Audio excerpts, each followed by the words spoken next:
Со шарени бонбони, погачи и стара ракија, насмеани и облечени во народни носи, тргнаа канариите од културно-метничкото друштво Гоце Делчев од Делчево да ги поканат делчевци на 11-тата пијанечко-малешевска свадба. Како секоја година, така и оваа година ги покануваме сите граѓани на општина Делчево и широм регионот да повелат на пијанечко-малешевска свадба. Сме тргнале да ги поканиме сите локали, институции на свадбата на Љупчо и Тања, кои ја прават на стар автентичен начин. Играорците од КУД Гоце Делчев се подготвени да го вратат Делчево во старото време и да ги возобноват свадбарските обичаи. Деновиве интензивно со адетите се запознаваат и невестата и младоженецот Тања Димитрова од Симитли, соседна Бугарија, и Љупчо Петровски од Делчево. Утре во домот на младоженецот ќе се меси погачата плетеница.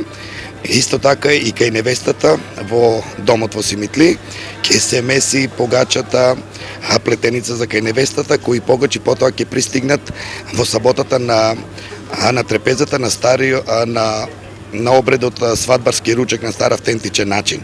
Свадбата е дел од 41-иот меѓународен фолклорен фестивал. Оваа година ќе има широка палета на народни носи како од Делчевскиот крај, а национални носи од сите краишта на Република Македонија, но ќе изобилуваат и носиите од Симитли, Република Бугарија, ќе изобилуваат носиите од Србија, од Турција и очекуваме, значи сами учесници на фестивалот, имаме над 1000 учесници, ќе учествуваат 10 културно-уметнички друштва од Македонија и 5 културно-уметнички друштва од странство. Облечени во делчевски носи и невестата и младоженецот в сабота ќе се венчаат во Делчевската црква, а потоа ќе следуваат адетите од свадбарскиот ручек, традиционалната пијанечко-малешевска свадба, и оваа година е поддржана од Министерството за култура и општина Делчево.